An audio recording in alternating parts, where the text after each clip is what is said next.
小王，你去市局让他们帮忙协调一下药监局和卫生局，查一查全市这个克敏唑类药物的销售记录和处方。得嘞。小刘、小李，抛尸地半径5公里内所有的保洁公司和没有到岗上班的相关女性，你们带人给我一一排查。好，小赵，你去附近的派出所去调取最近2天这个人口失踪的报案。可失踪报案都在48小时后才受理，所以很可能还没有正式立案。那就一家一家的找啊，联系一下报警中心，看看有没有类似的报案。是。根据官队的分析，我们有理由相信，这是一名企图在短时间内继续作案的丧心病狂的狂欢型杀人犯。我们必须要在24小时之内抓住他，避免下一个无辜者受害。是。法官，你看这下一步，我可能还要去昨天晚上的现场看一下。哎，老关。不是已经锁定被害人的范围了吗？你还去？不是为那名女性被害人，关键不在她，关键在于第1名被害人。第1名被害人？对，她的头部和右臂不是一直没有找到吗？如果不是我们还没有发现尸块的话，我觉得她的头部和右臂上应该有能证明死者身份的东西。既然凶手这么苦心的隐藏，说明他们之间可能有某些关联。这也符合连续作案的暴力性犯罪。这怎么讲？连续作案的暴力性罪犯，一般第1次作案都会以自己身边某个对象为目标。如果我们查出死者的身份，顺藤摸瓜也就不难了。哎，法官，又怎么了？找个助手吧，谁都行，我没别的意思啊。毕竟你现在不是咱们队的正式编制，那总得有人策应你的安全，是不是？再说了。万一到行使职权的时候，那还有个能量正点的好啊！好像我也没得选。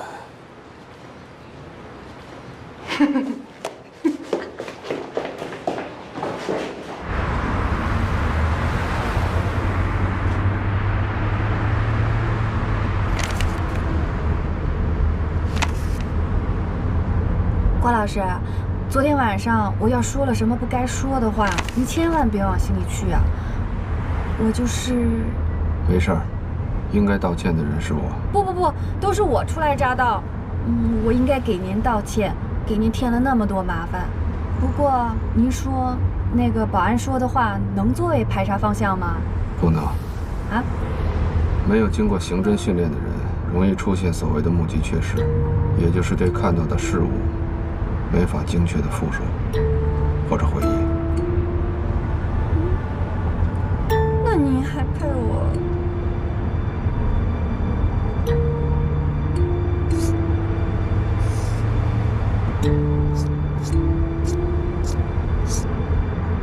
您在找什么呢？心理安全区。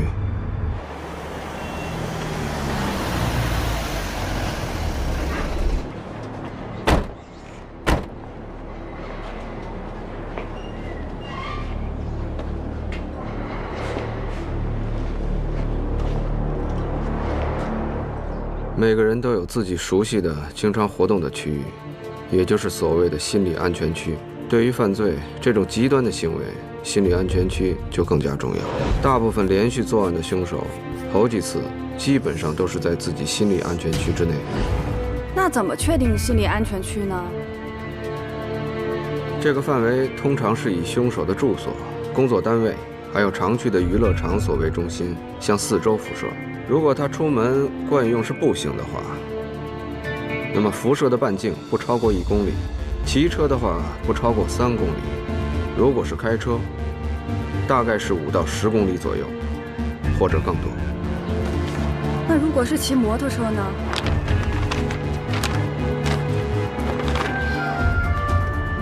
不管骑的什么，确实有点反常。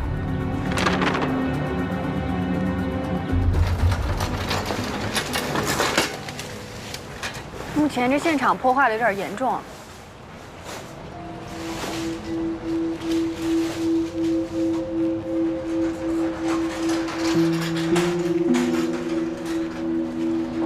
这有几个出入口？ 4个，哪个离这儿都不近，有一个是直通地下车库的出入口，另外3个都是可供行人、自行车还有摩托车进出的。人车分流的小区，监控录像呢？4个都有，技术队已经调走了，还在筛查中，目前没有发现和保安目击的相似人员。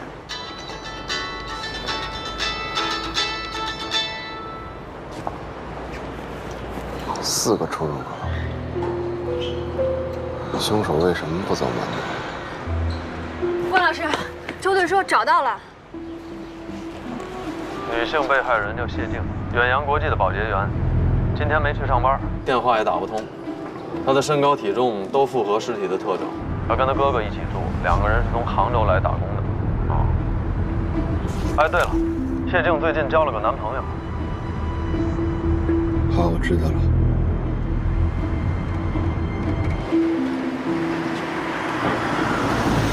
来了，法官，进一步核查了吗？市局的核查报告，谢静2周前去妇幼保健医院去看过病，医生给她开了3种妇科药，其中就有这个克梅唑栓剂，不出意外的话，应该就是她。还有就是小区物业说说这个谢静他哥哥呢，平时足不出户，长得是又肥又胖啊，好像是他妹妹养的。怎么还不进去？房子还没送钥匙呢。不等了，破门进。先别急，这很有可能是一处分尸现场，而且不排除凶手就在里边。哼，说真的，我还巴不得他在呢。什么？图纸给我。哦，这就是谢静小区的平时隔离图。这个谢静住的是一室一厅，破门进来呢，应该就是客厅，分3路，给我把住了厕所、厨房还有起居室，一定要保护现场的安全。如果凶手在，立马给我拿下。是。哎，你说这个凶手会不会还有什么特征？如果屋里有任何男人，那他就是凶手。那谢静男朋友要在呢？那谢静的男朋友就是凶手。你好，小区物业，有人吗？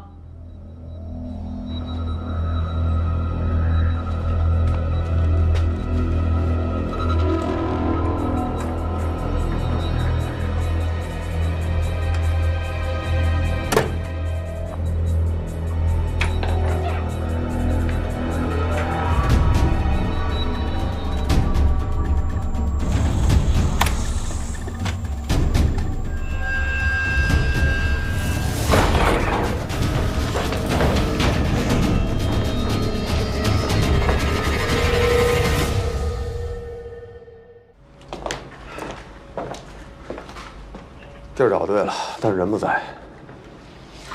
让你的人出来吧，封锁现场。来，都出来了。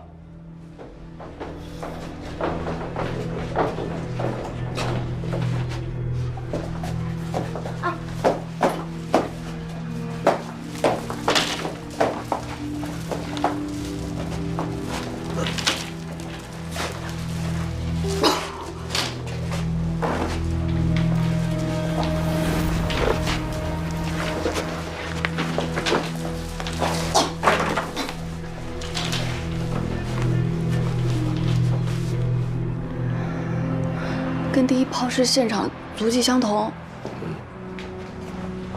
现场在里面呢。怎么不能在卫生间啊？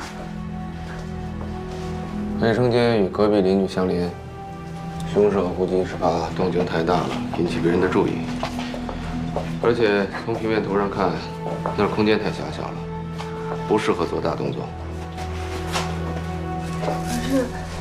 流了这么多的血，这地板都没有做防水处理，这不得渗到楼下呀？拿床垫当海绵了。你就别进来了，下楼去迎下房东，给他做个笔录，问一下钥匙的事。那我下去了。关老师，这是越来越善解人意了啊！还不是你派过的人太弱了。哎，高儿，朱队，怎么样啊？现场有大量的血指纹和血足迹，凶手应该是在床上肢解的尸体，床单和床垫吸收了大部分的血液，床上还有些组织，接下来怎么办？接下来，这儿的证据足够你去找嫌疑人的了。不过最重要的就是凶手是怎么进来的，对吧？刚才我们都看了，对不对？门上没有被撬过的痕迹，而且锁也不是新换的。还有就是说，要么就是受害人自己开门让凶手进来的，要么就是凶手有钥匙。是这钥匙在人手里，也就无外乎要么房东，要么就是他们兄妹俩。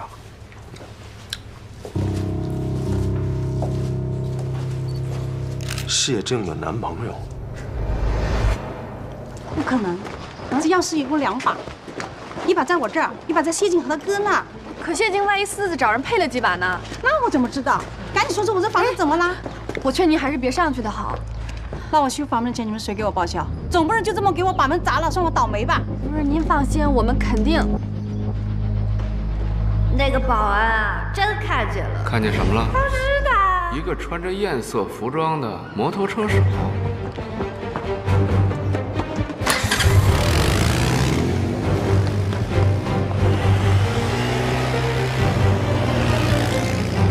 重队就在现场出现一半，正在向东北跑去。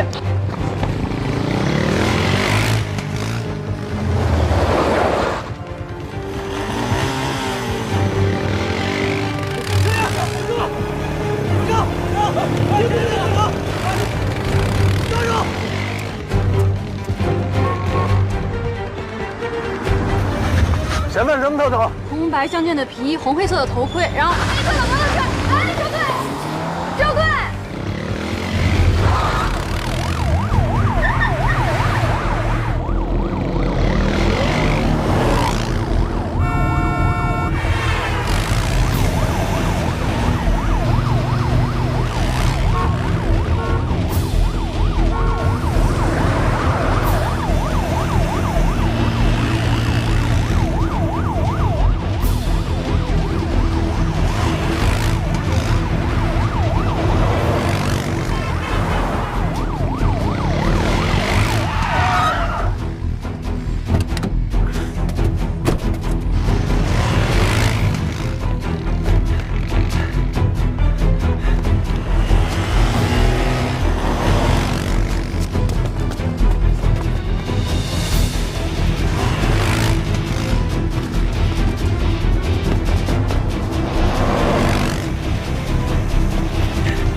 接着跑啊！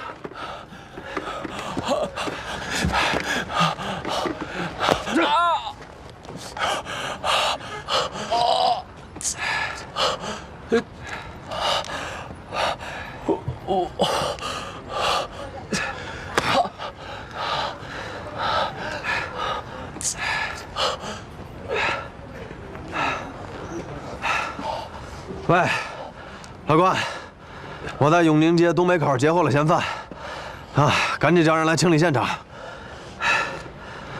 对，终于知道他妈谢静长得什么样。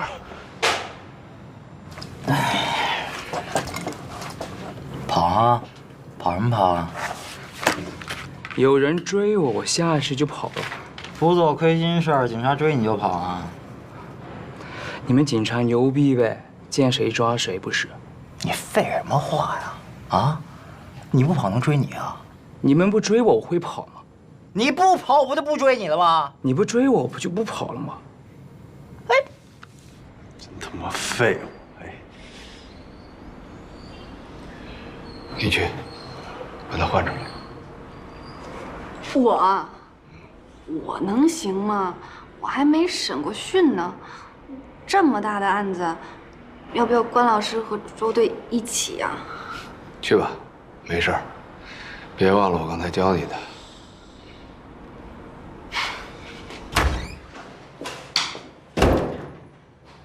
法官，你真放心这丫头片子？反正指纹和脚印都比对过了，他也不是凶手。让孩子们去练练手，没大所谓。啊，这孙子肯定背事儿了啊！你要不会跑那么积极的。是啊，你把他给弄成这样，他要是没事儿，你不就得有事儿了？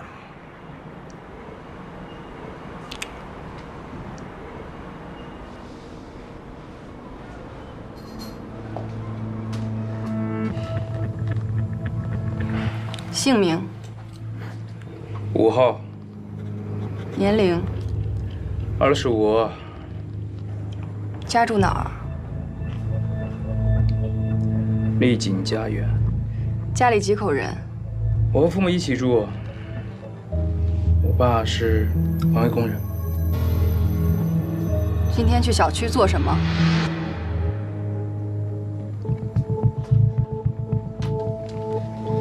去找一个朋友玩。哪个朋友？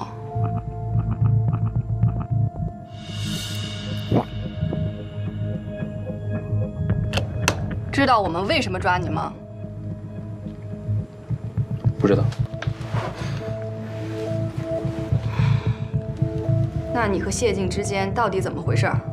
就是朋友关系。就是朋友。接触对象的那种。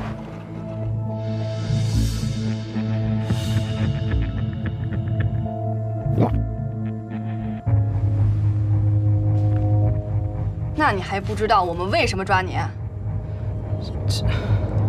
谢静都和你说了什么？还真不是他杀的。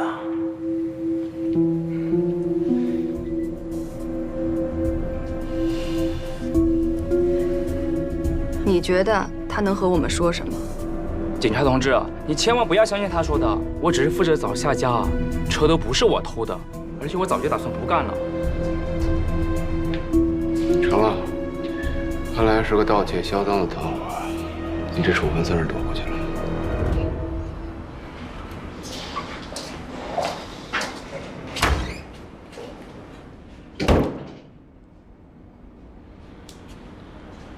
瞧人家，啊，刚毕业的丫头片子，你看你，我看他是不是谁？哇！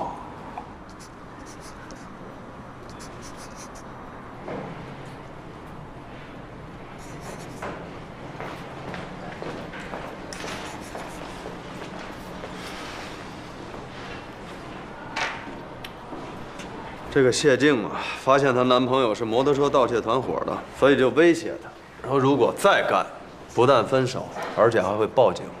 这小子给谢静打电话，找不着人，着急了，来到他家楼下，发现有警察，他以为谢静报了警，这才跑的。哎，所以这线索又断了。哎呀，天哪！哎。还有10几个小时，我他妈上哪儿找凶手去？难道说，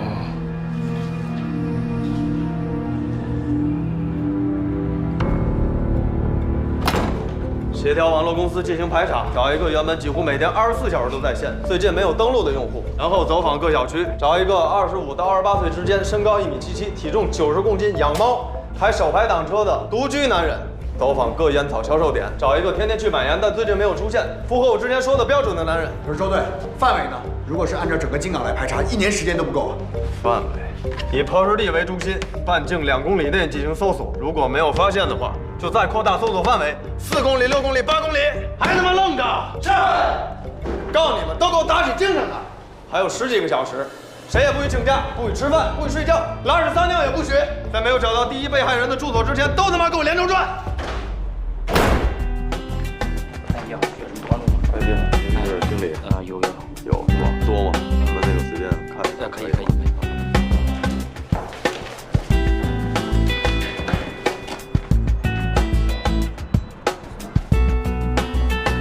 不对啊，这家不是，咱去那边吧。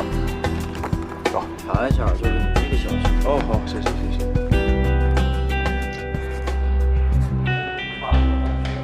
这小区故事。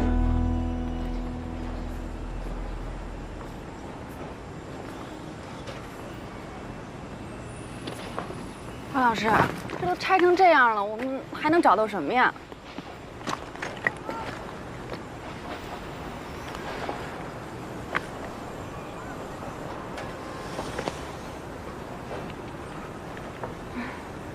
地图。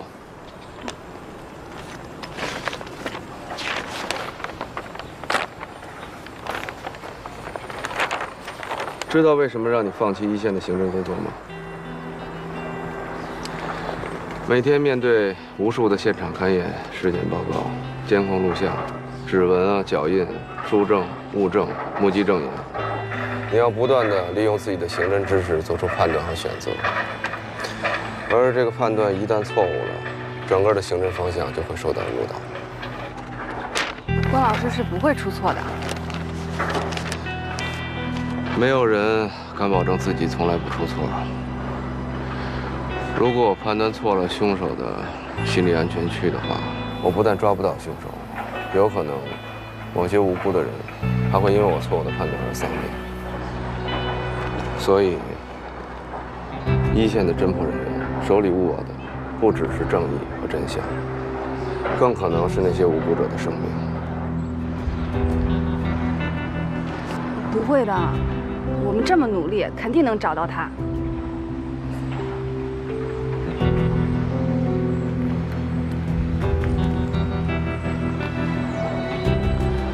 这世界不总是善恶有报的，做刑警的日子越长，破不了的悬案就越多。以后你慢慢就知道了。关老师，你也有破不了的案子吗？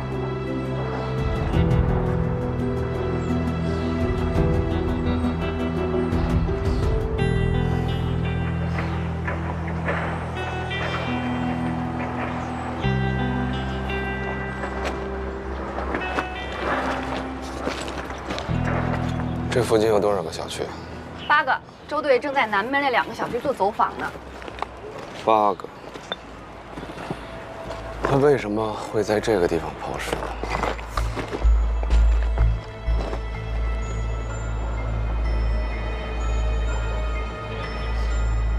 他看得到这儿。喂，关老师说可以进一步缩小范围了，先排查能看到工地的小区住户。能看到工地的小区住户，名单。哼，干得漂亮啊！这样就把原来的范围缩小到1/4了，从90人还剩28个，现在还有18个。哎，只找看见工地的还有5个。就在这5个小区找手排档的车，范围锁定在院内。行嘞，好，马上排查。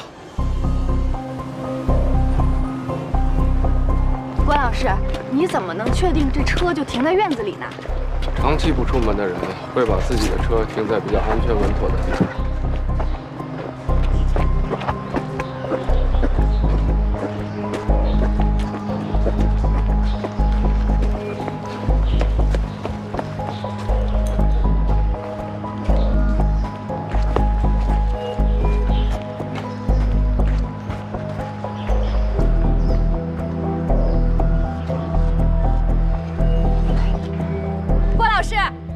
关老师，那有一辆手排档的车。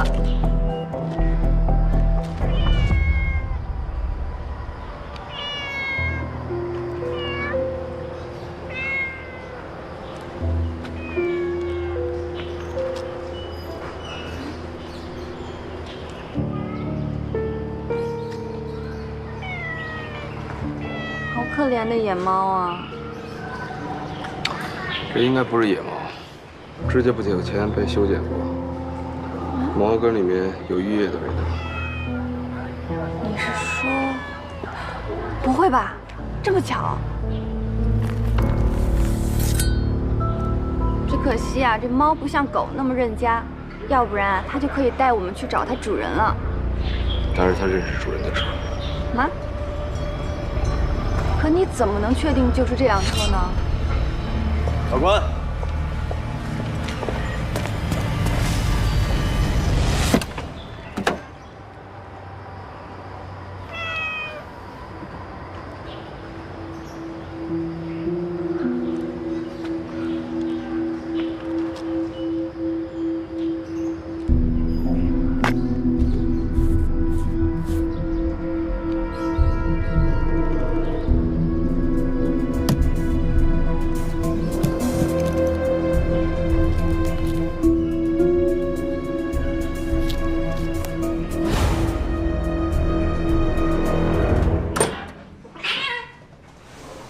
谁告诉你们我不认识家？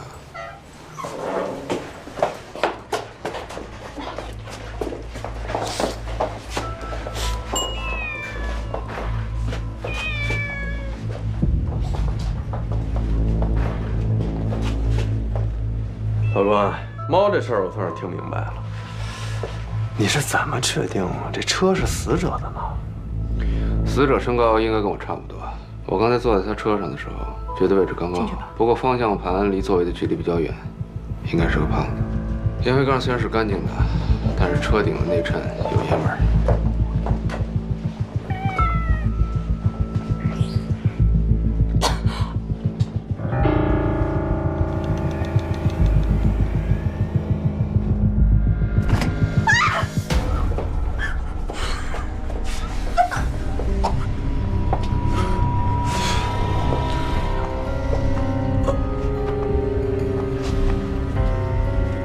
这孙子肯定是怕纹身和这脸暴露死者的身份，也一定是王晨的熟人。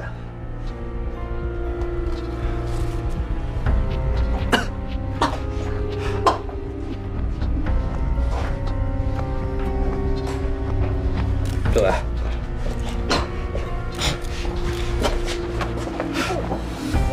法官，是合租的。合租啊？我还以为是他一个人租的呢，早知道就从合租查起了。哎呀，那范围更大了去了，更不好查。官队，我们查到，王晨啊是个游戏测试员，平日足不出户，就在家工作。然后他那个工资啊也是网银支付的。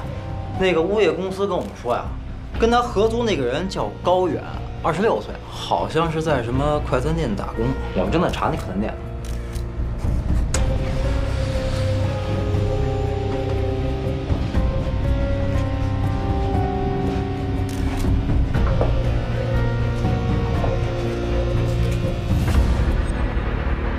我去，这什么玩意儿？这应该是自制的肾透析仪器。有些尿毒症患者或者肾衰竭患者，因为治疗费用昂贵，会拿这种机器自己进行透析治疗。周队，嗯，房主的指纹已经提取出来了，现在还不能做精确比对，但是从斗和旗的分布来看，跟凶手的指纹基本吻合。凶手就是高远。要我说，也别联系什么快餐店了，直接派2队过去抓人。如果这小子不在，就原地布控，等着他出现。他是给那家快餐店送外卖的。高远骑的是电动车，后面配备了外卖箱，用外卖箱转移尸块，绝不会引起别人的注意。之所以他不从正门走，从小区的缺口进入小区的垃圾场，就是因为那个小区根本不允许送外卖的进出。高远没有房间钥匙，很可能是谢静的哥哥订了外卖，所以他才能进屋。高远在杀害了谢静的哥哥正准备分尸的时候，不巧谢静回来了，所以谢静才在门厅被活活的砍死。通知辖区的派出所便衣备勤，封锁小区所有的出入口，调取监控录像，看看这个高远到底什么时候出入小区。另外，让其他各组从快餐店一直到这儿沿途布控。这样，我现在去啊。好。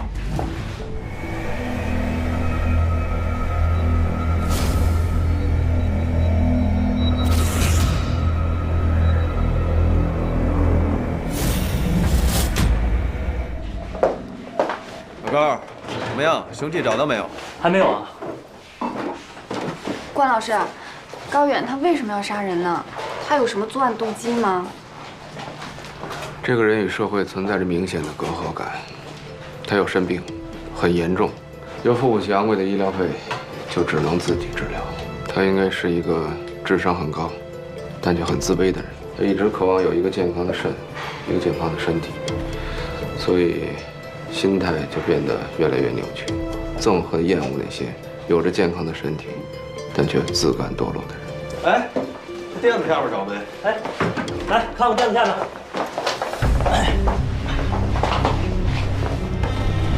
这什么东西？这好像是高远的工牌号17655。行吧，再找找啊。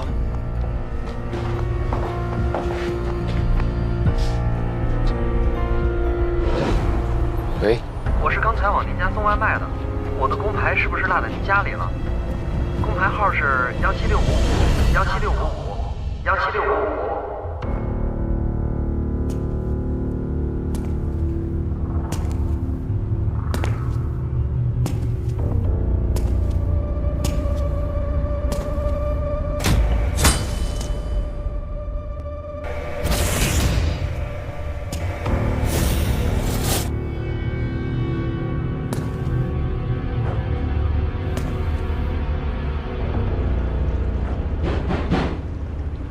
王宏宇，开门。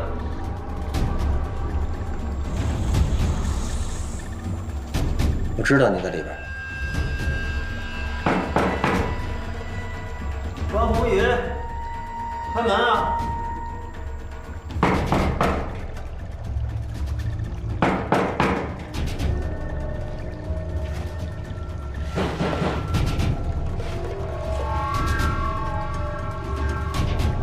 关宏宇，开门！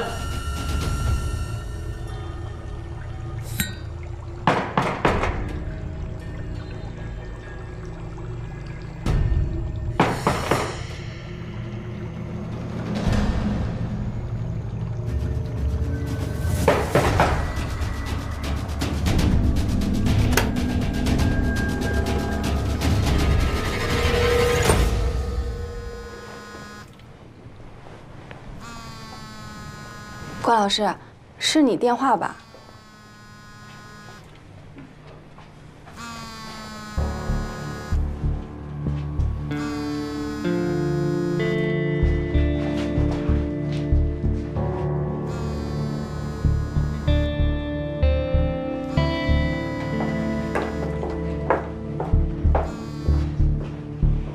喂，你挺牛逼呀，竟然发现了我的秘密。那你还不赶紧自首？不过，我也发现了你的，不，是你们的秘密。我告诉你，我现在就在你家呢。只要我发出任何的声响或打个电话，你们俩都得给我陪葬。我要跟你谈谈。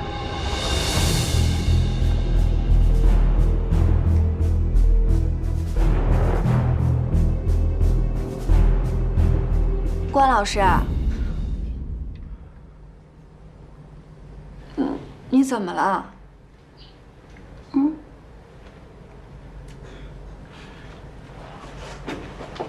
我昨天出来，跟老关那儿具体说一说。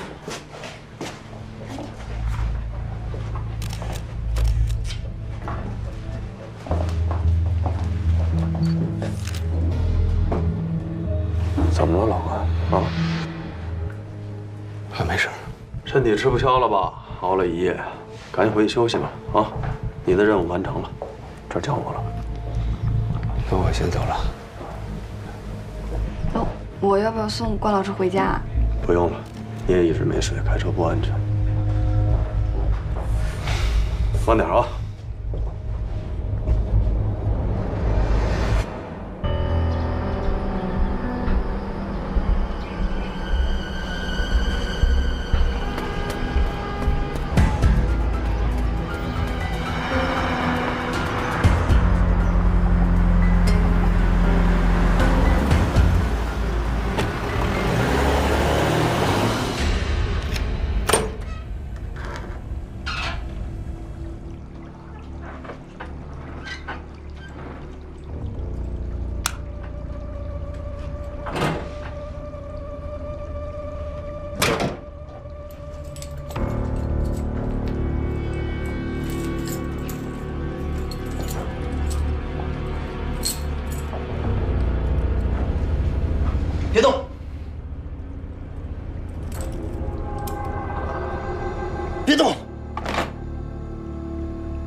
玩这么大一局，我看看。哎，你们俩还真他妈比我牛逼呀！这局玩的够大的。我瞅瞅，连脸上的疤了都一样。哎，一个警察，一个通缉犯，你们俩这双簧，唱的可真他妈绝了。为什么杀那些人？人？是什么人？王晨和谢静兄妹。别告诉我不是你干的。你说说啊，每天把自己关在黑屋里边，不见天日，只有黑暗和潮湿才让他们觉得安全。这样的是人？不是，是蟑螂，脏兮兮的蟑螂。你就是蟑螂。王晨跟这事儿有什么关系？他他妈不就这样吗？啊，每天把自己关在黑屋里边，无所事事，关着灯，对着电脑，吃着外卖。你说像他这样，人生还有什么意义？没有，一点都没有。那你人生的意义有吗？那当然，我的意义就是在帮他们。蟑螂会自杀吗？不会。他们也不会，他们心底里特别希望有我这样的人出现，来帮他们死，好让他们早日投胎重新做人。哎，你说多有意义呀！啊！所以说，你认为你杀的不是人，杀的是蟑螂？对。我就说吧，还是你哥，你懂我。那谢静呢？那个女孩子也算蟑螂吗？那是她回来的不是时候。还真怪不得我。话又说回来了，一个天天供养蟑螂的人，也是在纵容他们浪费生命。他死得不远，你说是不是？你杀了这些人有什么用？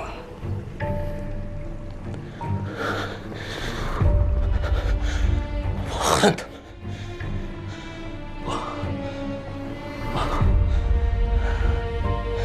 我羡慕他们，我多么羡慕有一个有健康身体的人。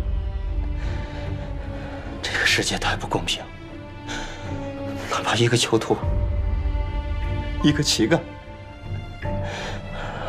他们都有一个健康的肾。我呢？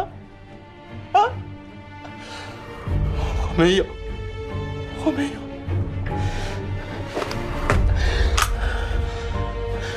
即便是这样，我仍然在坚强地活着，我积极的工作。而他们呢，明明有个好的身体，却蜷缩在阴暗的角落里，白白的浪费生命。他们不配活着，不配。你没有权利决定别人的生死。我他妈就这么做，别动！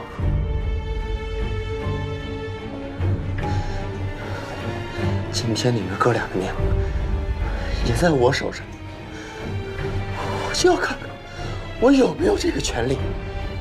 反正他是个通缉犯，我杀了他，杀了他也是为民除害吧？哈！慌慌张张的，怎么了？周队，你快看，看什么？这么多台，看哪个？这台。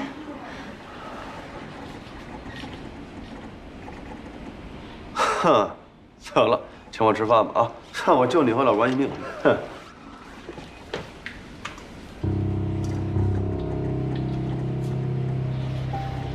快给老关打电话。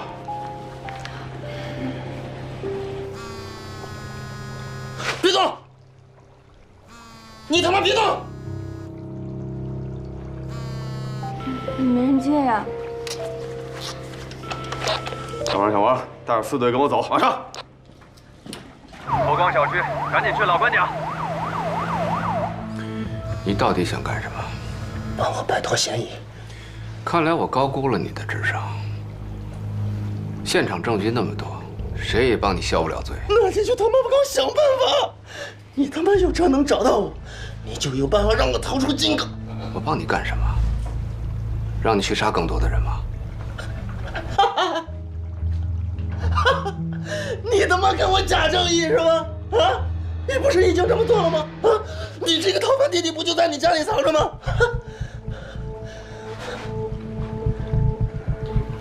你说他吗？他是我哥，我才是关宏宇。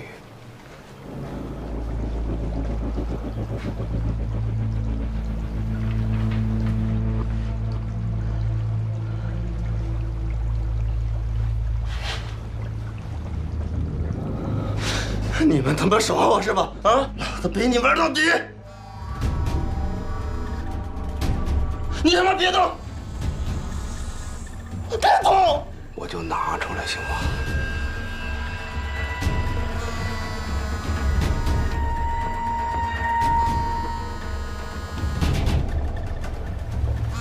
你要干什么？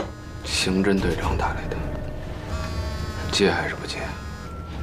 反正你的条件我满足不了，也没有谈下去的必要了吧？不是吧？你别动，别接，你信不信？啊！我把你弟，我把你哥搬了，你他妈把我放下！放下！还是没人接啊？你觉得我会在乎他吗？我杀过一家5口，连4岁孩子都没放过。我会在乎他的死活？杀吧！你杀了他，我就是名正言顺的关宏峰了。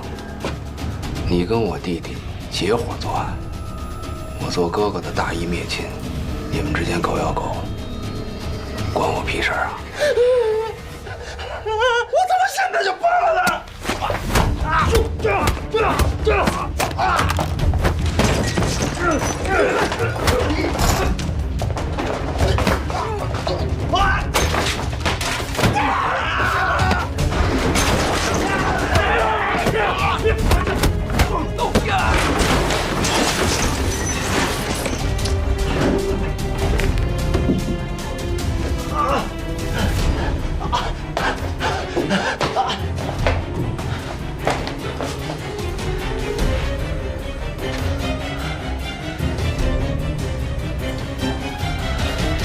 他们才是关宏宇。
周迅来了。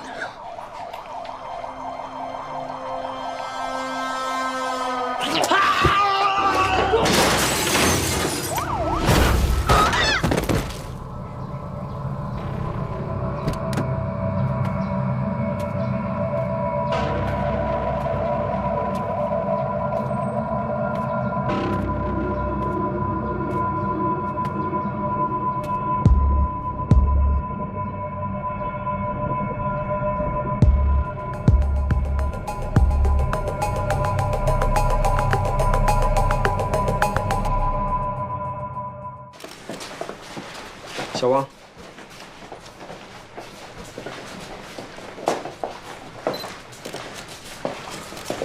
高姐，尸体收走了。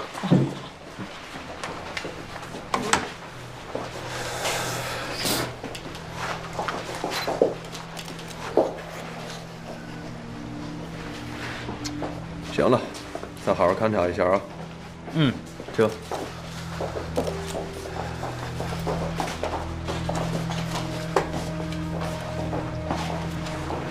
哎呦，我操！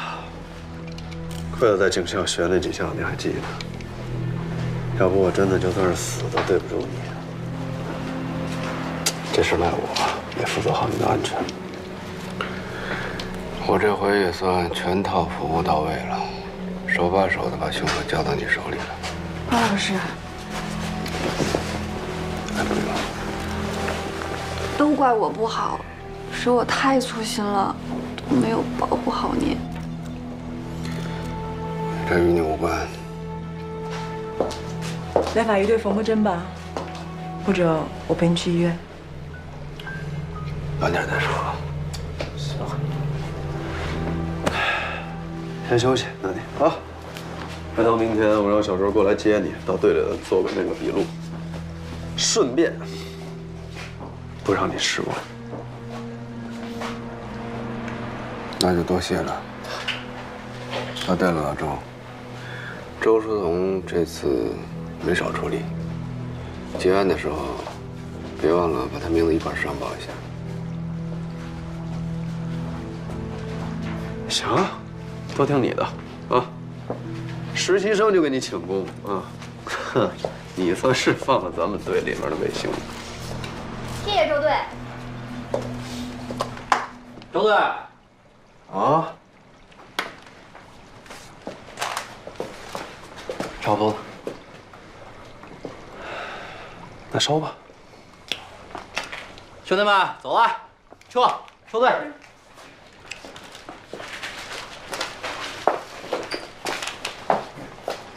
法官，那个我们要不要留一下，帮你收拾收拾啊？没事儿，你们先撤吧。那也行，你早点休息啊。好。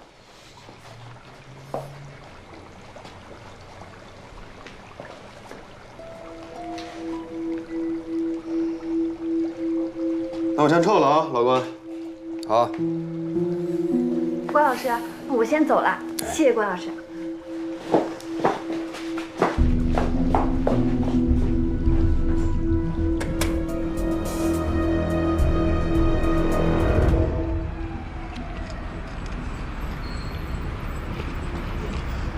这工作真厉害啊！是啊，刚来几天就立功了。恭喜你啊，小周！恭喜啊！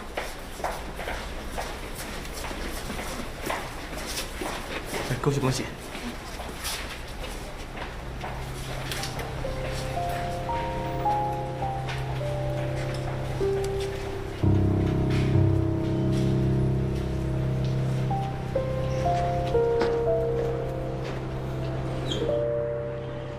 走了，下班了。再见，拜拜。拜拜。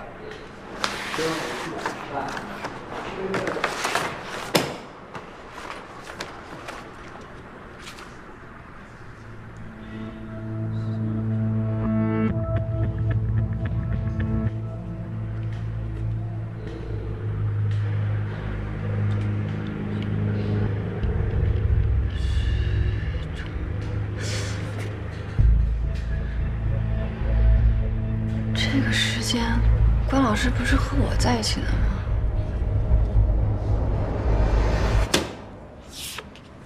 高，真的师傅，姜还是老的辣呀！我真没想到，这周荣彤能撑到现在。您这眼睛，那家伙那是慧眼识英才，我不跟您夸张啊，队里都说您。行，闭嘴闭嘴，快快拿走吧。不是你这我，拿走。来，您都说这话了，我不拿不给您面儿，是不是？哎呦嘿，谢谢你给我面子。行，那行，那我大回撤啊，明天给你买早饭啊，我走了啊。走吧。哎。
你怎么样？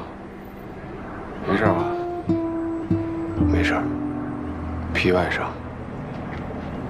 你怎么样？我当然没事了。哎，咱哥俩这算不算杀人呢？是他自己掉下去的。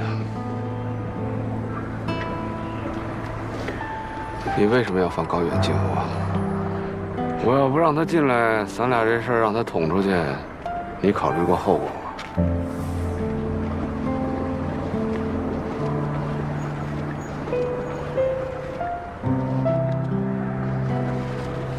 对，知道该干什么吧？不是吧？这头发里的伤又看不出来。说好了，咱俩得表里如一。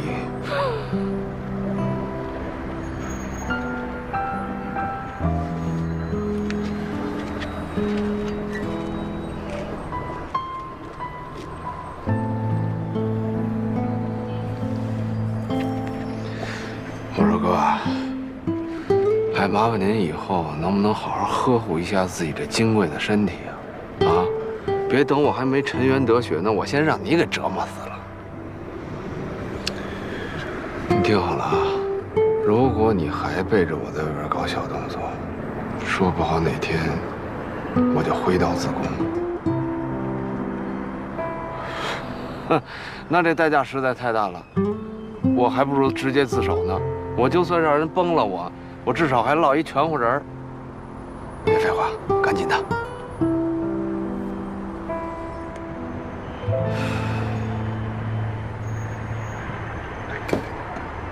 哎呀！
先生，喝点什么？有格兰菲迪吧？一杯少加冰。稍等。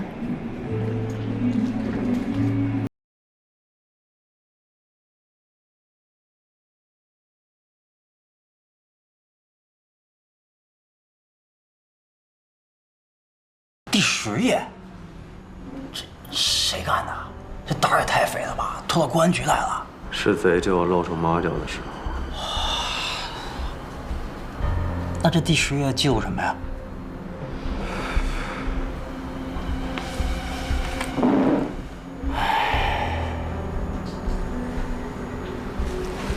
有没有可能是关队趁着办案的时候偷摸进来的？老关那脑子跟复印机一样过目不忘，他没有必要搞那么低级。再说了，单拿走1页也替关宏宇翻不了案。而且我们俩约法3章，他要真想逃，没必要费那么大周折。也是啊，那会不会是高亚楠呢？那除了关队，也就他有可能了。不管怎么着，从明儿起把他给我看紧点。要是真是他干的，他肯定会和关宏峰联系的。手机也做监听。对，该上什么手段上什么手段。我总觉着他和关宏宇有联系。行，那丢这页怎么办？你别给我捅出去就行。我怎么会呢？我的意思是说，这个刘副队长马上就回来了，到时候他不一定给你面子，让他知道了，嘿，那就铁定是你说的。我怎么可能呢？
哎呦，不全，他妈啥呀这？等会儿。哦，原来是你小子，不来，走。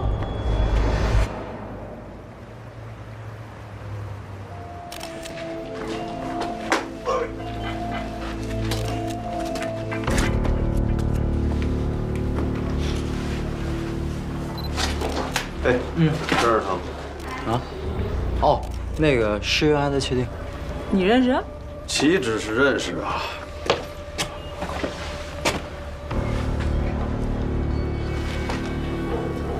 怎么是他呀？放出来了。我问啊，他是谁呀？这个人叫齐卫东，以前呢是梅市口一带的流氓头子，被抓起来也是以涉黑定的罪。我记得那会儿他有一个老母亲刚刚去世，进去以后，他老婆也跟他离了，带走一个女孩，差不多现在应该大学毕业了吧？我听讲你们很熟嘛。嘿，这孙子啊，就是当初我和老关给送进去的，熟透了。刚问，昨儿早上放出来的。死亡时间大概在凌晨2点左右，瞳孔浑浊与尸僵程度也相匹配。看来他出狱之后连24小时也没坚持住啊。这么多刀伤，会不会是仇家报复啊？不只是刀伤，像这样的打击伤有好几处，而且刀伤有戳刺伤和伐砍伤。目前不知道是不是同一把凶器，得回去进一步做尸检确认。看来是不止一个人。那行，人归亚南，啊，现场留给技术队保管，咱俩去溜一圈去，重温一下当年搭档时的光辉岁月，啊。那我呢？跟着。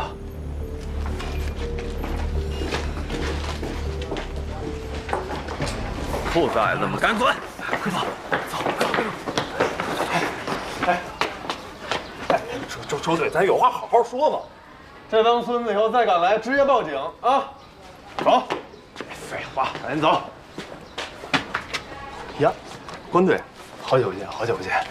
打着清欠公司的名号放高利贷，姚吉，你小子又想念看守所了吧？哎，周队，您误会了，这帮哥们来这玩的，不是像你说那样。我们找你打听个事儿，麻烦你配合一下。没问题，您随便问，只要我知道。抽烟，这。没他妈征求你意见。大姐，这进展如何啊，这个？周显他们呢？哦，周队啊，他跟关队去走访这个原先齐卫东的那些小弟去了。啊，这案子要是牵扯到涉黑啊，分分钟也就破了。外面怎么了？哦，刘队回来了。啊，刘队回来了。山西的活忙完了。那可不，这犯人都抓回来了。那你还不把这个好消息告诉你老大去？嗨，等周队回来见着不就知道了？你说见到你老大身边有一个关宏峰，不知道刘队会怎么想啊？我先走了。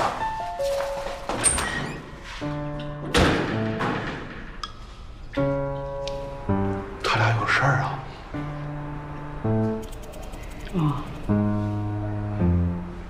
啥事儿啊？关你啥事儿啊？啊！你老大昨儿出来了，知道吗？强，您炸我不是？昨儿个就是我带兄弟们去接的，后来我们一块儿吃了饭。跟哪儿吃的？跟我那儿啊，吃的火锅。然后呢？然后，这东哥出来，我心里手头比较紧，我就给他塞了1万块钱。我心想，哥几个将来还得在一块混呢，不是？你小子这么好心，给了他1万块钱。周队，您这么说我就不对了。东哥虽然进去蹲了几年，但他必定曾经是我大哥，大大小小都罩着我。咱做人得讲良心，不是？是得讲点良心。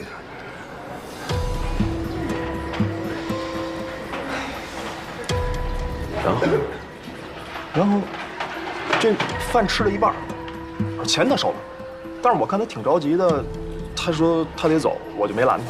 再然后，没然后了。不过我琢磨着，他钱花完，他还得过来找我。哎，还问这事儿干嘛？不会东哥后来惹什么麻烦了吧？那倒谈不上。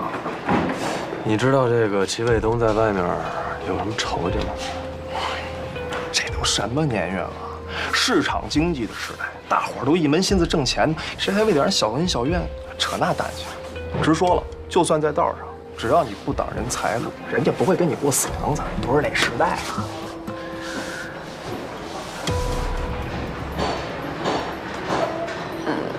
那你知道昨天晚上齐卫东去哪儿了吗？那我哪知道去？不过要是让我猜，我想他肯定揣着钱找妞去了。你想，在这歇那么久，瞎他妈说什么呢？啊！我告诉你，小子，你要跟我说半句假话，我回头我……哎呦，周队，您放心，你借我俩胆儿，这又不是什么犯法的事儿，我干嘛骗您呢？行了行了啊！告诉你，放高利贷这事儿别干，啊！你要真进去了，10年之后你这帮兄弟可不见得那么好心，还揣着钱跟门口等你，知道吗？得了。喂。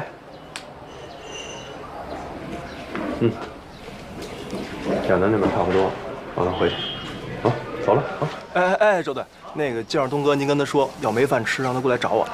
啊，我这儿有饭吃。估摸着你不用为他操心了。啊，慢走您的。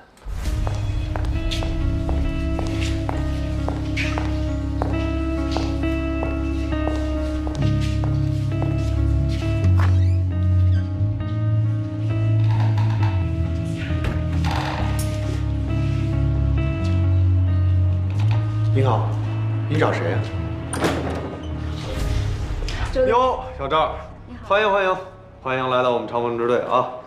哎，我给大家介绍一下啊，赵倩，刑警学院研究生，今儿刚从市局调过来，曾经参与破获915连环杀人案和423的强奸分尸案，可谓是经验丰富啊。来我们这技术队屈才了。您过奖了，周队。哎，怎么回事？见美女都傻了是吧？欢迎啊！周队，高法医。哎，师姐，你是在技术队呀？不是每个女生都有机会被分到外勤组的。早就想向你请教了，以后终于有机会了。客气，还得需要你多照顾。我？哦，对了，高法医让您过去一下，说是验尸结果出来了。哦，那我小赵，我先去啊。哎，小李，带他熟悉一下啊。好，师姐再见。这老哥死的还挺复杂，左肋下、左肩和右侧腮腺与颈动脉的交界处都有明显的打击伤，35处刀伤中有34处是划砍伤，还有1处戳刺的贯通伤。是先挨的打？对，你看靠近右侧斜方肌位置的伤口，伤口覆盖的软组织损伤，伤口的出血情况也很符合打击伤的创伤分布，说明从顺序上打击伤在前。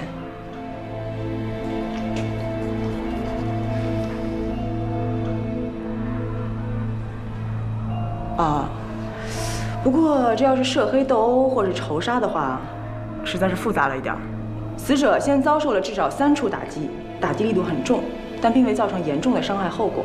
34处划砍伤中，从足踝到膝窝到腹股沟，一直到颈右侧斜方肌，刀伤遍布了整个身体，其中9处静脉破损，4处筋腱割裂，但是却避开了所有的脏器和动脉。即便这样，开的口子实在太多了。失血情况还是很严重的，死者在咽气之前至少失去了体内1/4的血液。就是说，有人先打了他，然后再用刀戏耍似的在他身上左划一刀，右划一刀，最后再……也许吧。不过最后的致命一刀从左胸刺入，凶器贯穿了肺叶、心包、左心室，割裂了主动脉、左肺动静脉、降主动脉和肺动脉主干，可以说是无药可救的致命一刀。从创伤入口位置的形状来看，凶器应该是一把宽约3厘米、左右对称、中极高、逐渐向两边变薄的利器。说白了就是把匕首。我只能描述凶器的形状是什么，你们来判断。法官，你怎么看？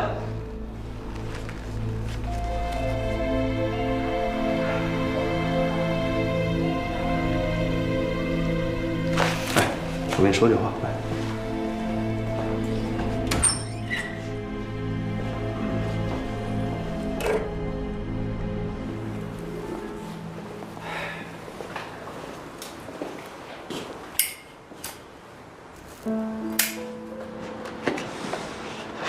老管，别每回一有案子就端着，行不行？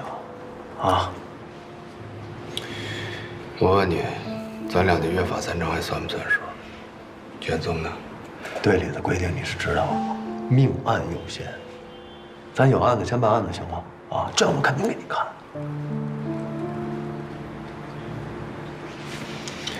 你放心，每一个字儿，每一张纸，我都替你存着呢。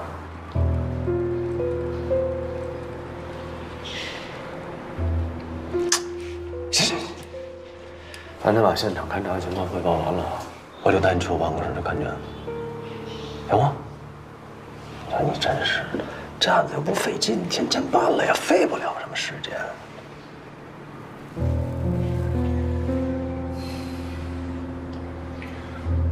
尸检你也看了，戚卫东的死绝不简单。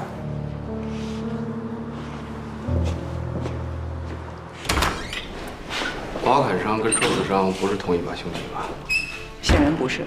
划砍伤口创面有一致的深浅过渡，应该是一把刀刃有弧度的利器，比如水果刀一类的，应该只是单侧开封的那种。哎，你不是不管判断凶器吗？凶器虽然不是同一把凶器，但似乎惯用手都是右手，凶手会不会是同一个人？前34刀避开了要害，最后一刀却这么致命。光是一次戳刺不可能造成那么多位置并不重叠的动脉割裂，应该不是同一个人。从解剖所见，凶手刺入后还拧动过凶器，增加了体内脏器的创面。这就对了，两种伤口，两把刀，两种动机。那我们就要找两个凶手。那之前的打击伤呢？有可能是他在碰到2名凶手之前还和什么人打过架，而且他喝了酒。是否是酒后得看血检，不能靠主观揣测吧？血检倒是还没做，不过您不觉得一进屋就酒香四溢吗？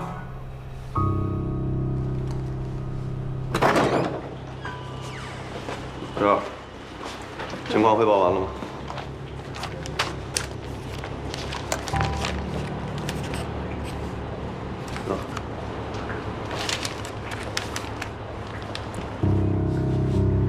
足迹勘验结果呢？还在排查，3天以前应该可以送给您。大概什么情况？不乐观。周边的走访做得怎么样？还在等各外勤探组把报告送上来，不过第17页列了走访清单，地区派出所的报告会在晚上送过来。新来的。啊，刑警学院的研究生。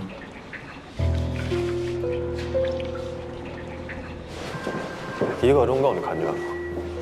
有10分钟就够了。这让你看看你的案子也挺好，说不定还能发现什么线索。要知道，当年你跟领导翻车的时候，哥们可一直挺你的。你小点声点，不是，咱等周主任，你让别这样，咱得等周队回来是不是？别这样，你让开！哎呦，老刘啊，听说你得胜而归呀？啊，怎么着，选个地儿吧，晚上给你接个风。哎呀，没事，回来就听说又发了命案，你正在现场忙活呢，我呀就不去打扰你了。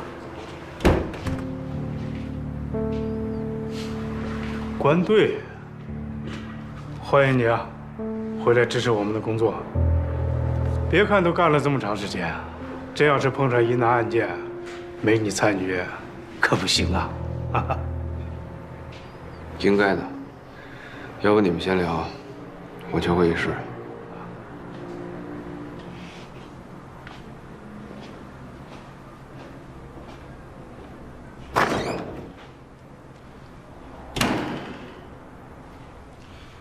周局，你这不是胡闹吗？别冲我来呀，领导批的。行了，我问过，这事儿就是你牵的头。老关能破案，这破案就等于是变相救人。就算我一手操办的，破案救人没错吧？你也不想想，他关宏峰为什么愿意当这个顾问？他是有目的的。你现在好，给了他随意进出支队的机会，万一关宏宇的案子被他偷了怎么办？这个你大可放心，他比咱们还担心这卷丢了呢。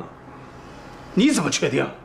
老关在队里统领这么多年，每个人智商什么样，人家心里有数。万一这个卷真丢了，你们一定第一时间把嫌疑人这个标签啪填人家脑门上。我不管你怎么说啊，这个暂时由我保管。没问题，没问题。这案子也归你吧。对了，这关宏宇万一逮着，咱俩这官衔能换换。周巡，我告诉你，把一个犯罪嫌疑人的亲属，一个被警界开除的人员拉进队伍来参与工作，出了问题，你周巡负不起这个责任。我负不起，不还有你了吗？啊！再说你得搞清楚啊，当初是人家老关炒的咱们队，可不是咱们队里把人家给开了。周巡，我警告你啊，我不关心这些，我只知道他是犯罪嫌疑人的亲属，这就够了。这个，我拿走了。等会儿，我也告诉你，刘长勇，你岁数比我大一截，照理说我应该喊你一声刘哥，但在这儿，我是队长，你是副队长，以后还是叫我周队吧，啊。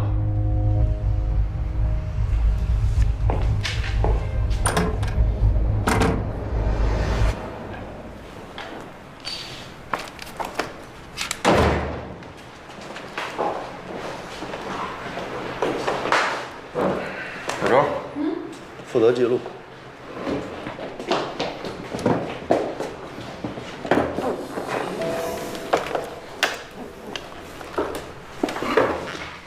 什么意思啊？耍我是吧？我耍你什么了？把女儿让刘长勇拿走了。我也没想到他会来那么一手。你放心啊，我会想办法，怎么着会给你个交代。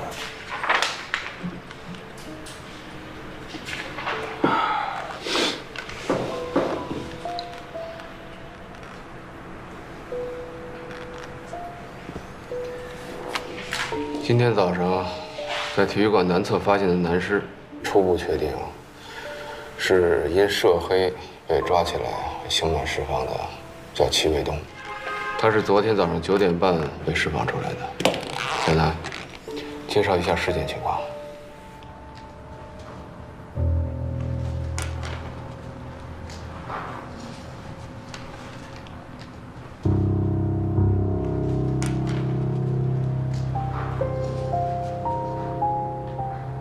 那丢这页怎么办？你别给我捅出去就行。我怎么会呢？我的意思是说，这个刘副队长马上就回来了，让他知道了，嘿。